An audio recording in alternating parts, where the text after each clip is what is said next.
more looking to make a change within, or a small change, right, that help the black brothers and sisters and the babies in particular, then they should be afforded the opportunity to do that, you know.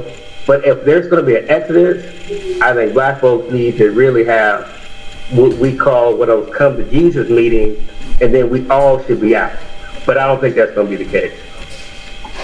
I have to say, to the we're all human thing, I agree. We are all human, okay? And in a perfect world... Everyone doesn't view us as human. Right. In a perfect world, we would not be having these conversations. But, and nobody understands, like, y'all, I grew up in the hate. I was a hippie for a period of time, literally. Nobody understands the we are human argument better than I, okay, who grew up in San Francisco amongst hippies. But what I can say is this: to apply an ideology that is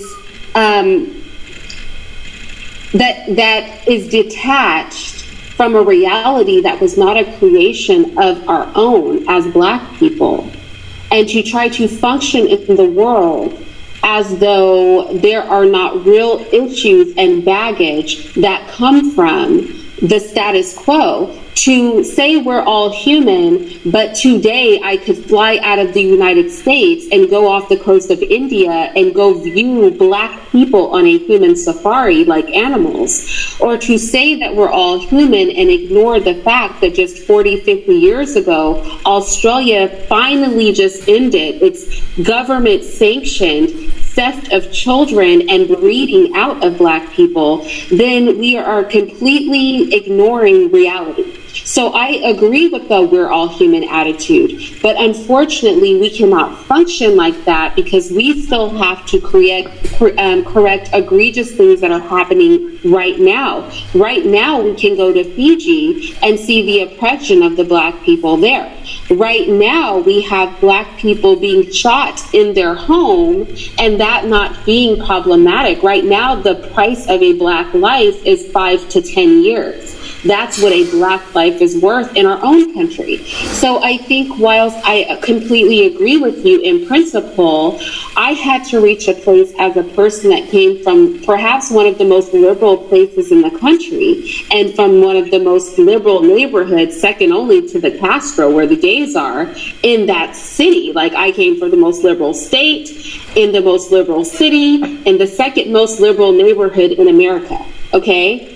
I had to learn that my experience and our unique experience there has nothing to do with reality of the planet at large. And we must deal with this reality before we start trying to move people to a new reality. We must deal with the baggage, both emotional and cultural, and the here and now, before we can move on. I'm going to need to not have a black human safari going on before I can talk about we're all people. You know, I'm going to need to not see people that look like me being photographed the way you would a lion today in 2019 before I can talk about the we're all human beings argument, because I'm not the person that needs to understand that. It's these people who created the situation that need to understand that. And that's what I would say. That's what I would say to that. Can you also speak to Aisha's point that she believes that blacks are moving to these neighborhoods to be the token Negro, whites are moving to these neighborhoods to get away from blacks, and Latinos are moving to these, not neighborhoods, but states, to uplift their positionality as white? Yeah, real quick, I'll address that. Then you got a new guest. Want to hear from the brother. You know, I think some of that is true. I keep going back to, I can only speak to, you know, about black folks, because I'm really not concerned with, you know, the other people that she talked about. I'm really focusing on us, right? And so some of us do that. Again, I cannot say that some of us are really, you know, have this. So Dr. Amos Wilson said it this way, you know, everything has to be backwards, right? In order for black people to be in the condition that we're in, we have to, you know, left has to be right and right has to be left and up has to be down. So we view white folks as being, like I said before, their ice always being cooler. We want to associate with them by any means necessary because we view them as, some of us want to have this mimetic relationship with them. We see them as the people that we want to become. And yes, that is true. Of some people, they go to these states because, yes, they're trying to emulate whiteness and they hate their own blackness. But again, that's not all of the individuals who do this, but I believe there's some. And I think the ones who don't, align with this ideology, they get caught up in that because now anyone who's in a position like this becomes pathologized. They become the sellout. It's like, wait a minute, why are you over here on the white folks? And it's like, okay, I'm trying to help some of the brothers and sisters here. No, you just getting the grinning from the white folks. And again, I go back to the spook who sat by the door. He wore the mask to grin and lie. He did all he could do while he was in, working within that institution, right? Within the framework. But then, what did he do? Went back to his people, and it was more radical than anyone else. I mean, actually taking, sometimes you have to take some of your own people out to, really push the needle forward. So I think her statements are true, and particularly when we talk about black people. But again, it's not a global statement, but unfortunately it happens too often. Good. Can everybody hear me? Yes. Yes, sir. Yeah. When I first saw the title, the first thing that came to my mind is, are we providing safe and productive places for black people? And when I say that, there's this narrative that every time a black person gets a good job or become a professional, or gets a certain level amount of money, they want to move out of the black neighborhood and go to a white neighborhood because they say, hey, get out of the ghetto.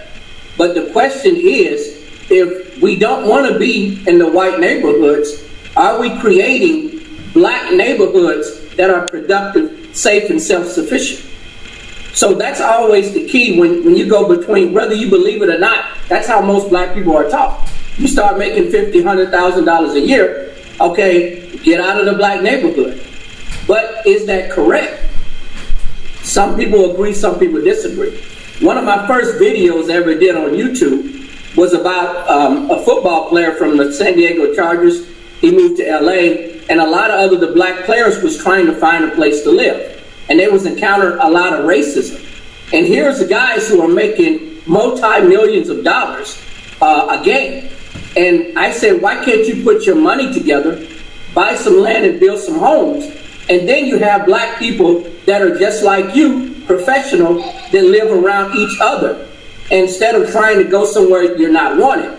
So there's a lot of variables to the situation. So that's the first thing that came in mind when I saw the title. Like your brother just said, there are so many variables in place, and I think it's difficult for us just to judge an individual that may be thrusted or may have chosen to be in a situation where they're minoritized, right? Where they're in a situation where it appears as if they may be sellouts, right? But again, their work and actions will determine if that's the case. So I think we need to give these individuals the benefit of the doubt. And if they're not trying to ever collaborate with their people, if they're never trying to break bread with the young brothers and sisters to try to give them or, have these bi-directional conversations where they're listening to the young brothers and sisters and they don't necessarily know it all. They're making sure that they get opportunities. You know what I mean? They're just not worried about themselves. It's not just a me thing, it's a we thing. So those individuals, I think we need to really, give them the benefit of doubt and give them opportunity to really see if they're on some selfish, sellout stuff, or only on some real, like, okay, I'm in the space, but that hasn't changed who I am as far as helping my young brothers and sisters or my old brothers and sisters. I'm not in this ivory tower now just so I could placate and talk, using $15 words in front of white folks, just to have them skin and grin. But I'm actually helping, the brothers who catching hell, the sisters who catching hell on a daily basis. I'm actually seeing it. I'm actually going to where they are. I'm actually going to the schools where they're catching hell. And see, that's a different conversation, because you have a lot of people who are hired in these positions. They're hired to do exactly what they're hired to do, and that's not a damn thing. They're hired there just as a token, just as, as the optics. You have, I heard this black person with this PhD, and they go in there and they don't relate to any of the other black people. As a matter of fact, they turn their noses up at them and they're trying to distance themselves from the other black people. But again, you have some of us who don't do that. But I think, unfortunately, we all get typecast as the same when we enter into this realm, and I think that's unfair. Also, the ghetto is a place that we don't choose to live there. That's a place that people have to live. So I think if we start cleaning up our neighborhoods and making them better places to live, then it would be more attractive to our people. Because on the one hand, the only reason why I believe black people would move to a predominantly white area is to get away from areas that they just left when they were growing up. Maybe high crime areas, maybe places where you have some of the houses is falling apart, or you may have a drug infested area. Those are the areas that we don't choose to live. That's a situation that either we put ourselves in or society put ourselves in. But if we would clean up those neighborhoods, not only from a physical level, but as far as a social level, it would be more attractive to a black person, no matter how much money they made a year, whether they made $20,000 or $70,000. If we clean up what we have, then I think that conversation will become smaller.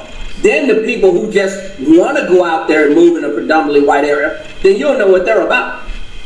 They won't have a reason to be like, hey, I'm trying to get out the hood. Well, our neighborhoods are good now. Our homes are good. It's a low crime place now. You know what I'm saying? It's a better place to live. So if you go out there, that means you don't want to be around black people. But until we do that, you're going to have black people, they're just naturally going to be like, hey, I'm moving to Bel Air. Hey, I'm moving to Wallwood or something. That's the mind state that people are in. So. That's so interesting. I'm sorry, mister, we're going to say something?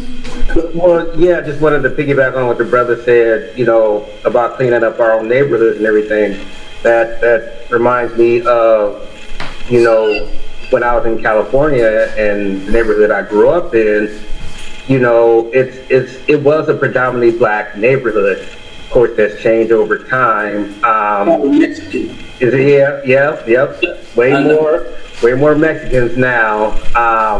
But, be that as it may, when I was living in that neighborhood, I tried to do exactly what the brother was saying. We talk about the hood, like KRS-One said, but what do we bring the hood that's good? So what are we doing in our neighborhoods to actually clean it up? And I'm not just talking about physically cleaning it up, but I'm talking about cleaning it up, mentally, spiritually, so on and so forth. What are we doing? And so I remember a time I did something was stupid, but again, I'm always thinking about the babies in our community. So, because broad daylight, and typically they don't do this, but it was a whole bunch of young brothers in the park and everything, and they were having a gang initiation. Now, usually they have it at a disclosed area, at night, somewhere like that. And stupid me, and this was very stupid, I drive up on the park grass, like I'm the popo or something, and I'm like, hey, yeah, brothers, y'all need to, school about to get out, y'all need to stop this. A couple of the BGs came and be like, who are you? And luckily, I knew one of the OGs, he went to school with me, he was like, hey, man, you just need to get out of here, because, they was coming up on me. But I say that to say this, that was stupid, right? Because I could have got lumped up, or I would have had a couple of them, but it was more than it was more than them than it was of me. But I say that to say this, we need to make sure we're doing things that advocate for our community. I'm not suggesting anybody do that, because that was stupid, and I got out of it, fortunately. But we need to make sure we're standing up and standing up for our community, doing things. So if we do our talking, But when it comes to actually physically doing something, or going to meetings and advocating for, our brothers and sisters, doing things on their behalf, we're quick.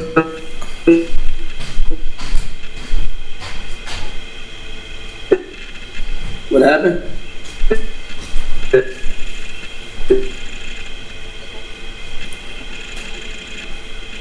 What happened? Be there, but we're quick.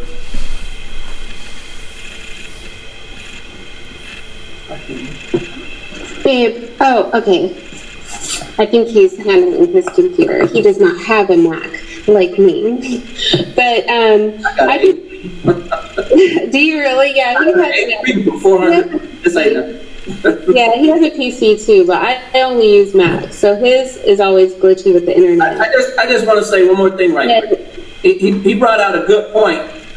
He couldn't even tell the brothers to do the right thing before it turned into a fight. So first, we got to get out of the mentality to be aggressive to each other just because we're trying to tell each other to do something right by the neighborhood. See, that's one of the reasons why black people move out right there, because you can't even tell no one to do the right thing without it being a fight. So we need to change our mentality first before we even get to that point. But it is a good discussion. I mean, if I can't tell you, hey, what are you guys doing in this yard? Or what are you guys doing in the neighborhood? And all of a sudden you're ready to roll up on me. Then guess what? It's not going to change. Well, I think it's interesting the point that you were making about us creating spaces where Black people who have had some sort of financial accomplishment want to move. And even the idea of what you're just saying about being able or inquire about a behavior without it becoming a violent situation. This is just so interesting to me because what are our areas? They do exactly that. With their money, without anybody cleaning it up for them, we call that it's something we're unwilling to do for ourselves. We have an expectation that the poor should do something to incentivize us coming into their neighborhoods and making them better, see that as an opportunity to buy cheap land and make a neighborhood what they wanted to make, and the next thing you know, you've got a Whole Foods. That thought process is interesting, how we view poor Black neighborhoods. Starbucks too. What did you say, Chaos? And a Starbucks too. A Whole Foods and a Starbucks, or Pete's Coffee, right? Also, I think this idea that, Black very, and I'm going to say respectful, although people might argue against the white authority. So we respect the police in that we don't cross them openly, right? Black people run, they'll listen, they'll do anything, but they're not going to fight the police. But when Black people try to care for their own, then we will beef with each other. That is interesting how we view the dynamic between rich and poor amongst our own versus how white people see poor Black neighborhoods as opportunity, right? Neighborhoods as opportunity. We see poor Black neighborhoods when we get our money as a place to move out of or to be away from. And I have to say this too, since I've been with Mr., that has changed because for me, I grew up in San Francisco and then I would always live in planned communities. And those planned communities, although California is very diverse, would have small Black populations. Where I live now, it's very diverse, but there are way more Black people that live in my neighborhood than ever I've lived in my whole life. And it's actually really nice. And I thought, well, I didn't do this on purpose because, the place was, it was sight unseen, so I didn't know when, I was moving out of the mountains, that's what was going to happen. But the thing is that it's actually really nice. And the neighborhood is a beautiful neighborhood. And there are Black people here and they're not, super affluent. They're working class Black people who are homeowners. And there is diversity don't get me wrong, but there's a lot of, even my daughters were like, there are a lot of Black people here. And I was like, oh my goodness, what environment have I had them in where they were like surprised that you can't turn a corner, right? Or walk out the door and not see another Black face. But I think more of us have to strive, and earlier in life than I did, and obviously my proximity to Mr. has helped this, we have to strive view our poor people and our poor neighborhoods as an opportunity and not as a group of people that need to incentivize us want to be bothered with self-gentrifying their areas. Yeah, that's kind of what I'm thinking.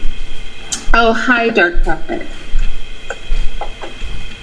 But yeah, what do you think about, I'm curious about what we were talking about earlier with regard to when states are predominantly white, whether or not we should be encouraging the Black people there to remain there so that they can be present for the small Black population that is there versus encouraging them to leave these predominantly white states, states with 95 to 99% white people, to move to places where there are more Black people.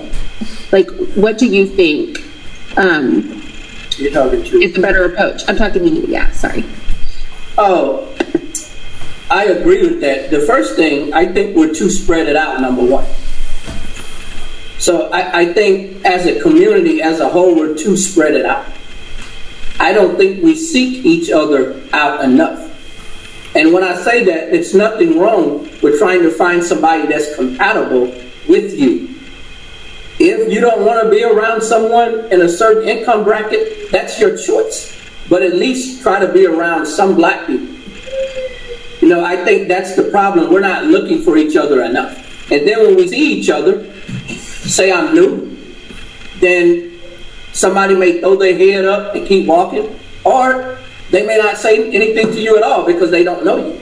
So if you're moving into an area that doesn't have a lot of Black people, and those Black people aren't linking up together, then pretty much you're going to remain as is. You're not going to be able to grow, build, and network with each other. So that's another issue. We treat each other like strangers, but yet we're all in the same boat. So if it's an area that doesn't have a lot of Black people, I think what we should start doing, more of the same suggestion that I made before on another live stream, is when you go to state by state. So I live in the Kansas, Missouri area. When I go to Missouri, and I'm going to be there for a while with my sister, I always look to see what Black businesses are there. So if I need something, I can go there first. So because I want to know what Black businesses is there and how are people living. And if I need something, or if I want to link up with somebody, then I'm doing with another Black person. But we have to do that first. I want to address, Carl's opinion said, here's a solution to what Mr. and Yakov were talking about. Allow the cops to come into these neighborhoods and do these bangers the same thing, I think, do to these bangers the same thing that they were about to do to Mr. without his friend's intervention. And I think the problem with that, but I want Mr. and Yakov to speak on this. Yeah, let him go first. Yeah, go. Let Mr. go first. I think the problem with that is that when we have police officers shooting Black people in their own homes, that it then becomes a death sentence to invite them into Black communities to do police work, right? Because you're not protecting at a certain point, you could become the victim of violence. So, that young lady, she saw somebody on her property, on her family's property, attempted to pull a weapon, likely to protect herself. That's what weapons are for, and ended up dead. So I think that's the problem with bringing the police in. If they knew how to do their job, then I think we could utilize the police as many other communities do. But unfortunately, that's not what we're seeing. even people calling the police can end up in situations where their lives are in danger and they were just calling for protection. So Are they going to differentiate between the two? Or are they just going to see a black person and be like, oh, okay, I'm going to do to him what I want to do to all black people? Are they going to differentiate the good ones from the bad ones, if that's an even term, or even a term we should use? You know what I'm saying? Are they going to differentiate one from the other? Well, I wouldn't, so I appreciate him saying that, but I wouldn't never call, I mean, we're already living in a police state, Right. So I wouldn't call them on my brothers. So here's the caveat to that. So in that community, at that particular, years prior, we used to have genuine black police officers that lived in the community. And what I mean by genuine is they weren't there showing off for the white cops. They were actually vested in the community. They were there, to really sort out some of those, white supremacist police officers who were coming to our community, and they still are, to do harm. So I wouldn't risk that to have, to put all of our lives in peril by having these, potential rogue police officers come in there and do.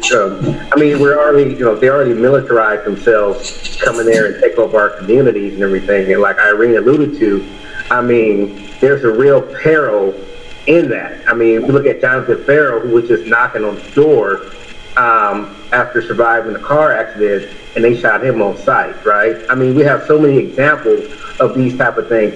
In particular, we're talking about black males. So I think, calling the police would have done more harm than good. And that's a horrible thing to say, but that's the reality of we as black folks.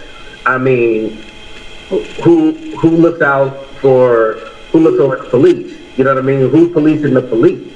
Nobody. I mean, so it's a system of white supremacy that allows them to constantly, exterminate us, and we see this on a day-to-day basis. So even though, I was fortunate, in my intervention and my OG partner intervening, I still would, I mean, even after it occurred, I didn't call the police. I talked to the black city councilman and said, hey, listen, you need to do something different. You know what I mean? And I don't know what that is, but no, I didn't want to have them come in there because that would have done more harm than good. So I appreciate the brothers trying to look out for my best interest, but I don't think calling the police would have been that. And again, if I would have spoken to the police, it would have been one of the brothers, that I knew from, from the masjid and everything, that grew up with me in the community, who was a down brother, who knows what's going on in our community. But I wouldn't just call any random police officer. I wouldn't have done that. Yeah, that's true. At this point in time, I don't want to call them for anything, almost. So. yeah, I unfortunately, I think it's unfortunate, but I think that's the reality that, and I think it leaves us vulnerable, right? Because on one hand, if we try to self-police in our own community, we refuse to respect the authority of our men when they're trying to correct and keep the community safe. On the other hand, the social police system that's put in place is not reliable for us in our communities, especially, and this is not just in black neighborhoods, right? This is especially true for those of us who live in slightly more affluent neighborhoods. It's almost even more dangerous for us to call the police because it's not believed that we're supposed to be there. So you don't know if you're going to be viewed as the intruder, right? Or as the problem if an issue were to occur in those neighborhoods.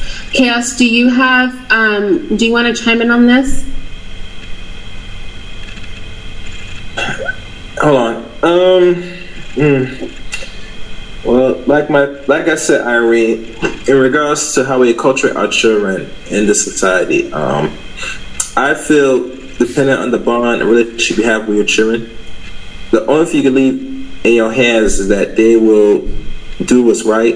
And if you are preaching, blackness, the importance of our black history, they should make their own conclusions how they should operate in society. I feel with this society, when in dealing with us, we don't preach or teach our culture, or not culture, but the history enough for not only this country, but us in the world, to enough for our children. We leave that to the school or the educational system to do all that. And you see the result of all this, what we see play today. And I can see it continuing as time progresses.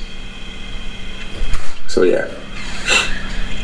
These children are gonna eventually water down the genetics in the society, because the society is now pushing and promoting it more than ever.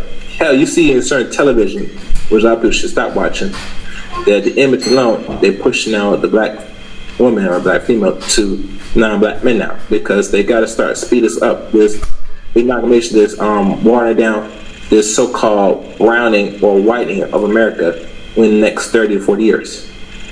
They're behind schedule right now, so they got to speed it up.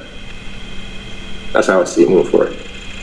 If they want that prediction of the 2053 of what people are going to look like in this country. Well, I can just say for me, kind of my final word on this is for black people that are living in areas that are predominantly white, and I'm speaking whole states, right? So not necessarily neighborhoods, but if you are in a state that is predominantly white, when we are talking about how we should approach the black populations in those states, I would say that any interaction that we have with them should be encouraging them to leave the state.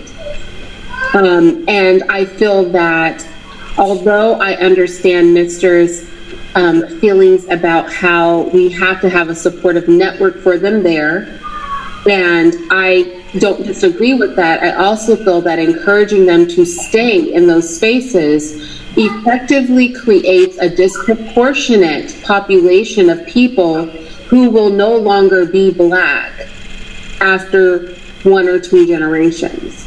And we see that because Mr., who does work in spaces like this, which is why we were talking about this before we came online to discuss it with all of you, is that then when we do have a program for black people, we are seeing that, 70, 80, even 90% of the children aren't actually black, right? They are mulatto, they are quadroon, they are octoroon. They could be very passable as white if they didn't say that they were black.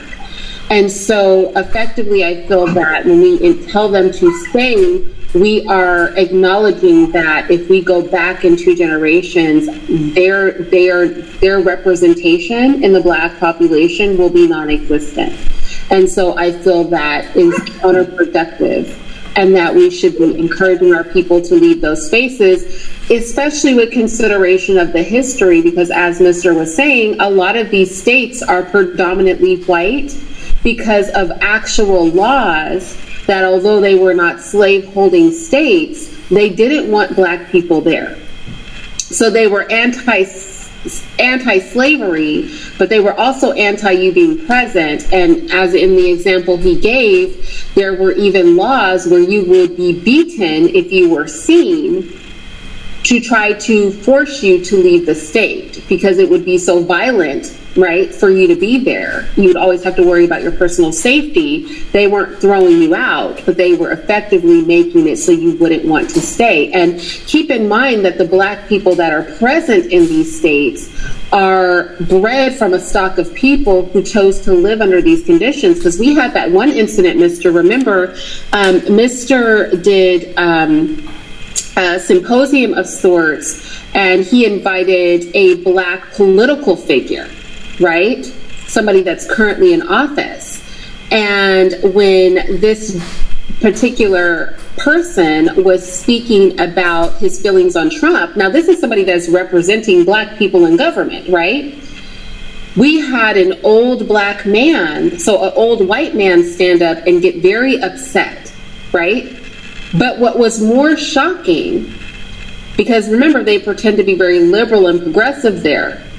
What was more shocking is that an old black man, equal in age to the old white man, stood up to defend the white position. And that is the stock of black person that is overwhelmingly produced in these places. They are either completely pandering to whiteness, or they create an environment where their children and their grandchildren will, by the time they have grandchildren, they won't even be black people. So what are we maintaining would be my question. If people stay there, we're not maintaining anything. It's a place that breeds weak minds and non-black people. No, but that's the whole part of why most of the people either they were born in there, in those environments, or they decided to just leave away black people. They intentionally want that because, like I said, and I did a stream on this, Irene, on my own channel about, well, actually, no, it's actually on a show on another channel, which I'll upload sometime maybe next week, about black people see themselves as the devil. They look at themselves less than them, they're evil, and that feel that there was a mistake, they being in this earth, being black. So what they will do what's necessary to change that. You know, whether they have to cut their face open with surgery, bleach their skin, or even go as far as change their whole entire genetic makeup by breathing out their genes with non-black people. I mean, these are the stages of death in my mind, and I see them implement and carrying out right now in front of our eyes. So the ones that, like you said, trying to push them away from those states, it sounds great, it sounds nice, but that's not a possibility. Because if they really hold sacred or what their essence are of being black, they were left on their own accords. Just by being around people that don't like them, suffering the abuse, not only verbally, physically, or wherever the case may be, they would not stay there.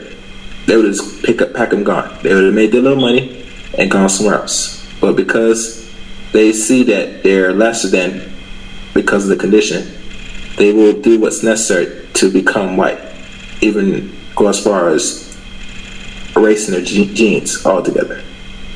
That's how I see it.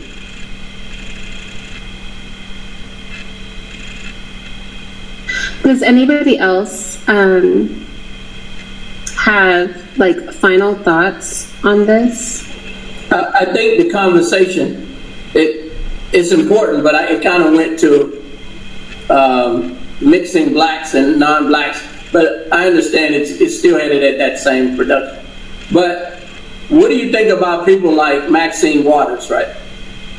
I once went to her school for medicine. It was like to be a registered nurse in LA. And during that time in the early 90s, she was all about helping black people. And then now she's flipped to someone about helping immigrants. She's not really from an affluent background. She came from humble roots, and she still turned around, and now she's becoming not pro-black at all. So we have a problem with people that are from white neighborhoods, that's black, trying to be white. We got a problem with people leaving the ghetto and then becoming affluential and then still being anti-black.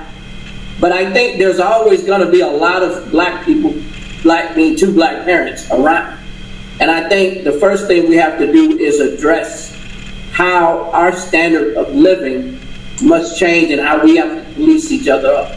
Like the gentrification talk, you was right about that, Irene. If you really look at it, it's really not gentrification. It's them taking advantage of coming in, buying low-income homes and buildings. When the first thing we do, we don't organize our money together. We don't do group economics and buy these older homes that people are reneging on, or that you can get in real estate very cheap.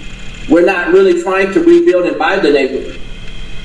I remember being from Central and Rosecrans early in my years, before I left around 6 years old, and went back around 20, and the whole neighborhood was Latino.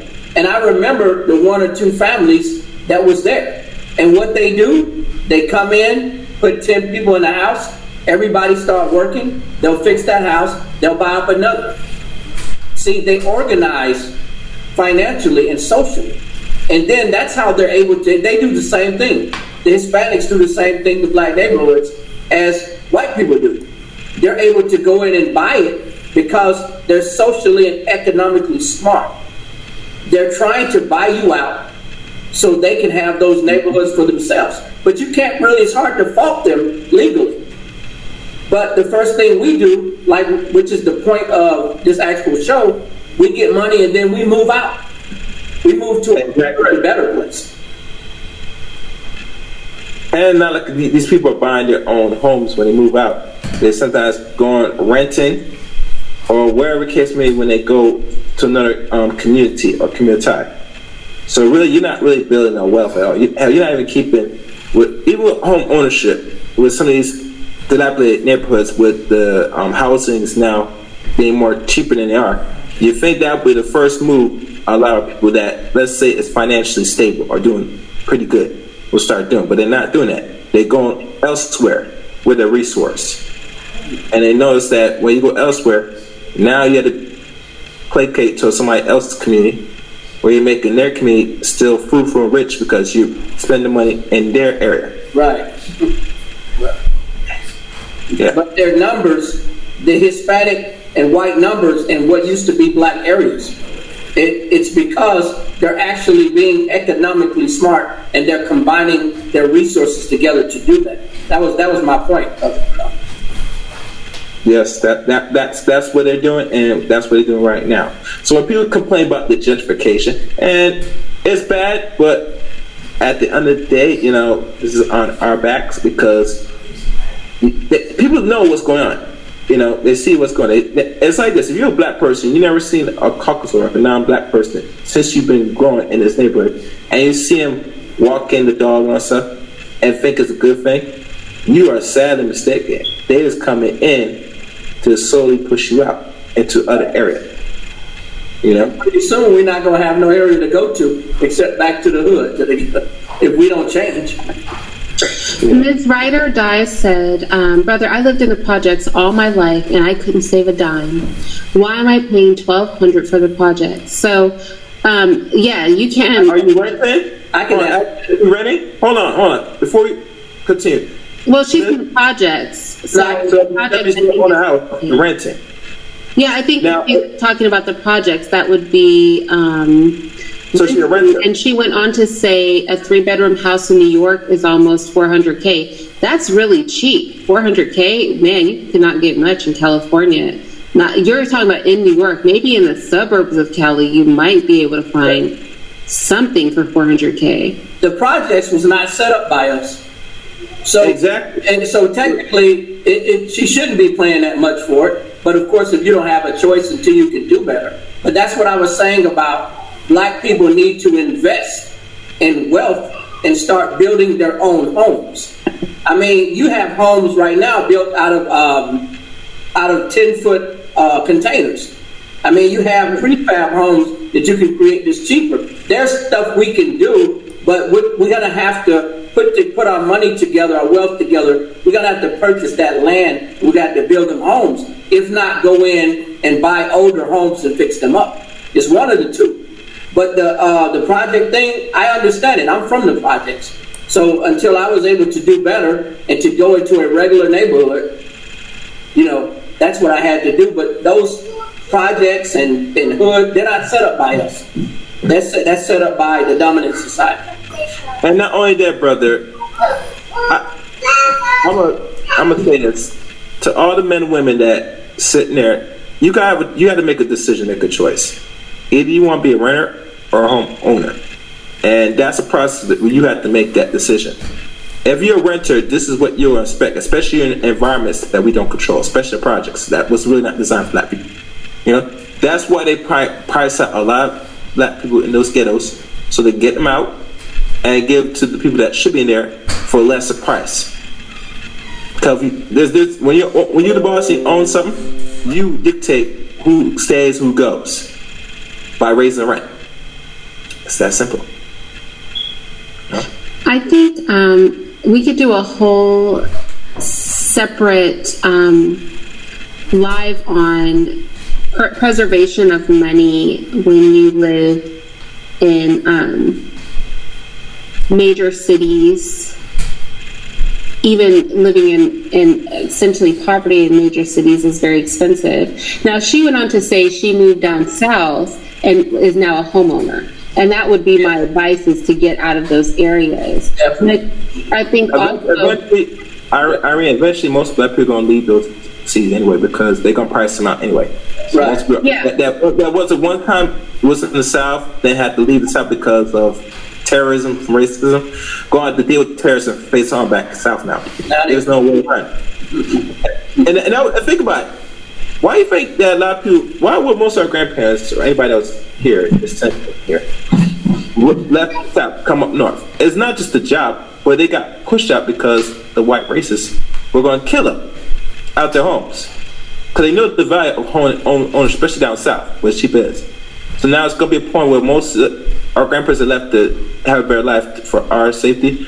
We're going to have to face that trouble head on back down south again. Well, it's going to be a dogfight now. And they know this. They know black people come back down south now. So, yeah.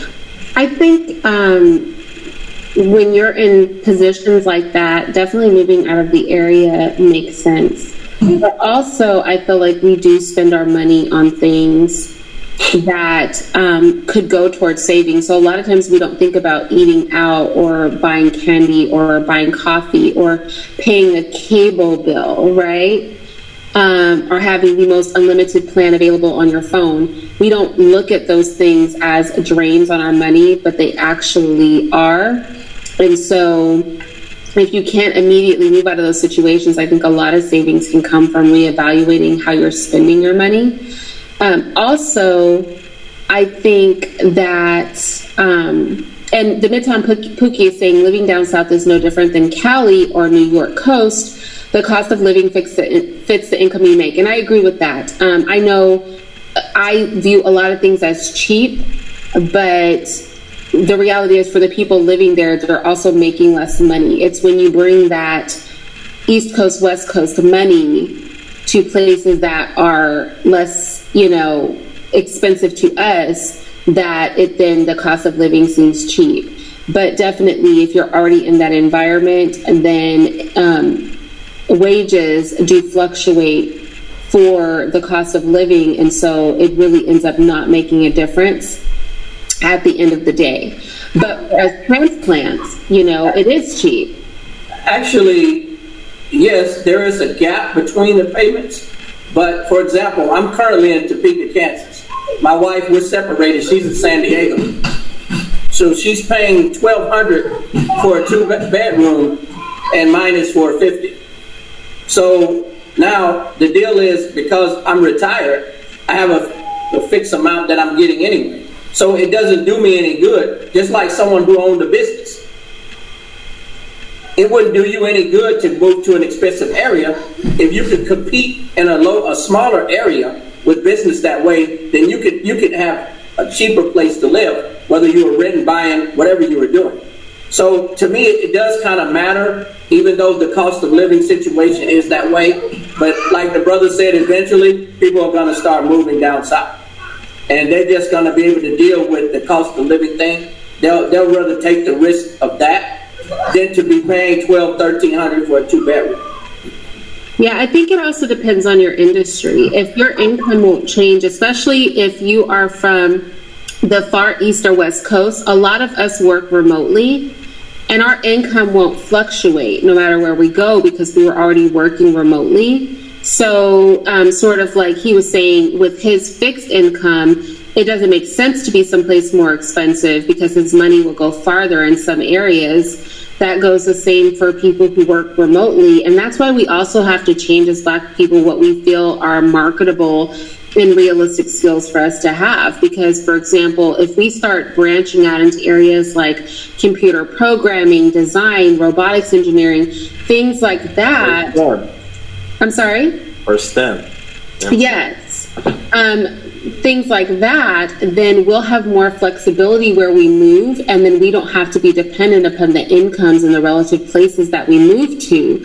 We can take our high income jobs to places where people earn less, and our money will reach so much further. So a lot of this is about being pragmatic. So many of us are tied to the major cities in particular areas, and it's not really pragmatic for us to be there because it is harder to get ahead on that same dollar. Now, this is relative to the industry, right? This is not going to be applicable for all people, but there are many of us that it is applicable for. Yeah. Hey, Irene, I wonder if I could put my channel on your page. Yeah, go ahead. Because I think you're a mod, aren't you?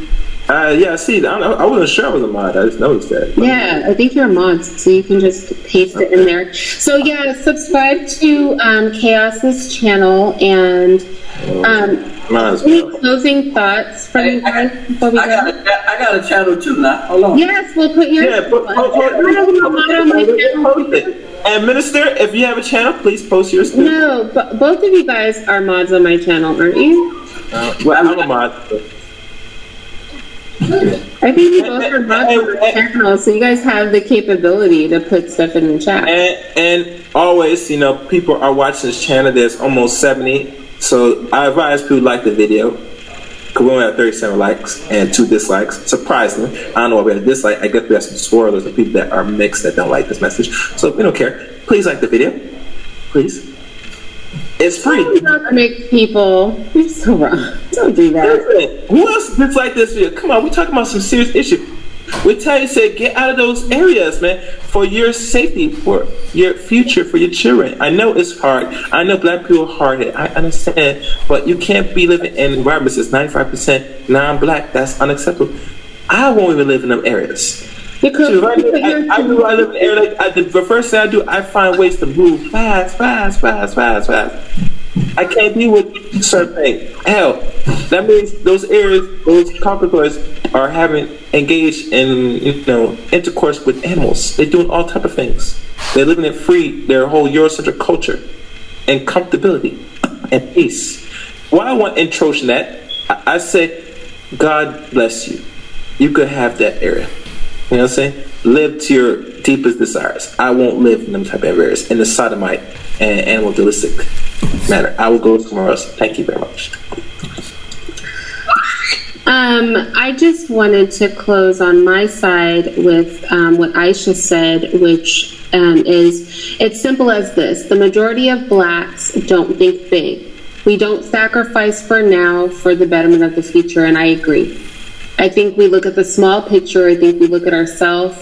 I think we collectively, right, when we're talking about the whole of the black community, don't consider how our individual action affects the greater black community. And I think a lot of us are still in denial about the fact that we can be isolationists, when the reality is that our fates are intrinsically tied throughout the diaspora. So that's why I keep, because I'm so upset about it, I keep talking about the human safaris. My fate as a American black person is intrinsically tied to the ability for somebody who might view me here to go somewhere else and view a person that looks like me the way you would an animal. That feeling like I just viewed one of them as an animal doesn't change because we're in a different environment.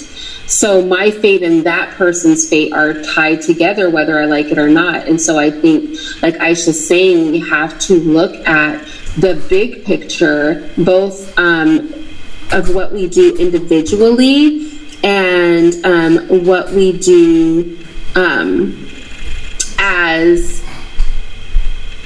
what we do individually, and also what we do as people who are thinking about grand scale opportunity, like, businesses we're going to open,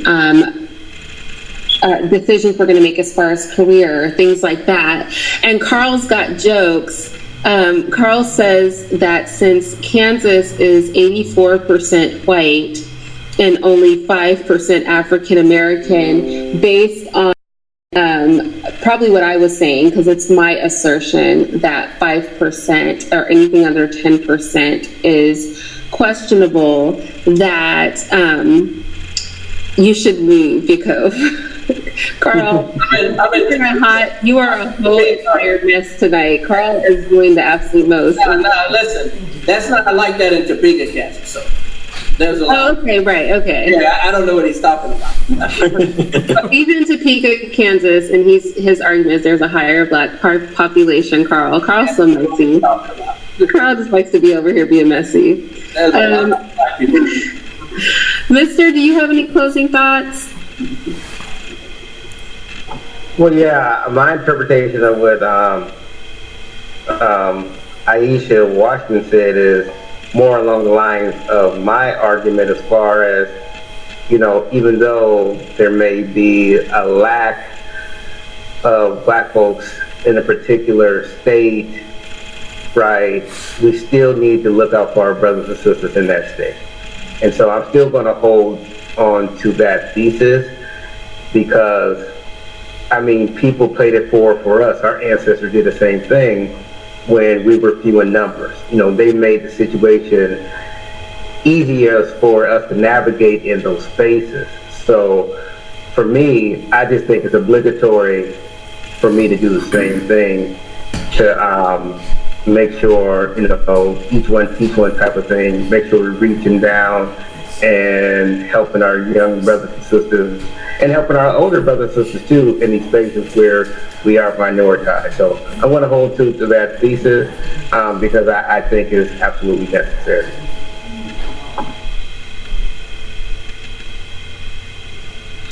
All right.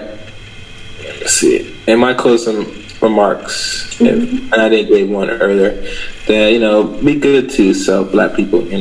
I know life is rough and it's going to get hard for us, but if we stay positive and keep pushing on, be productive, we'll get out of this.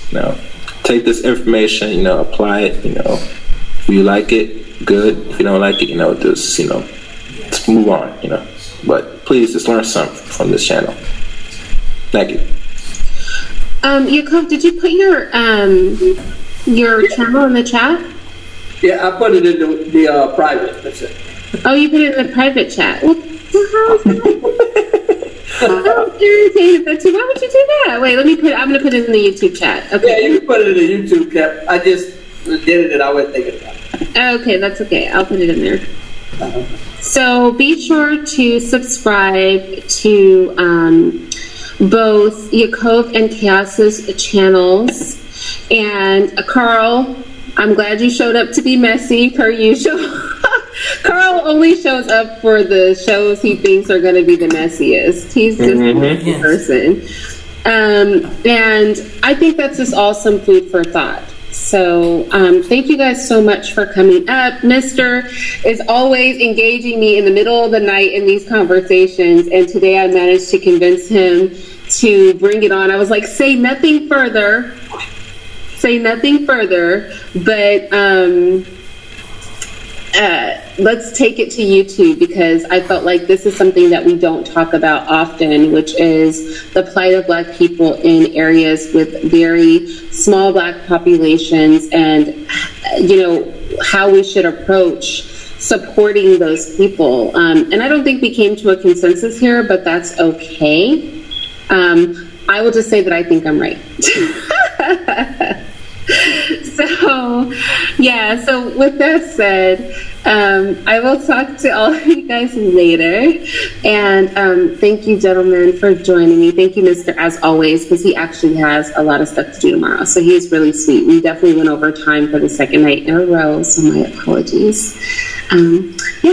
So bye, y'all. Take care.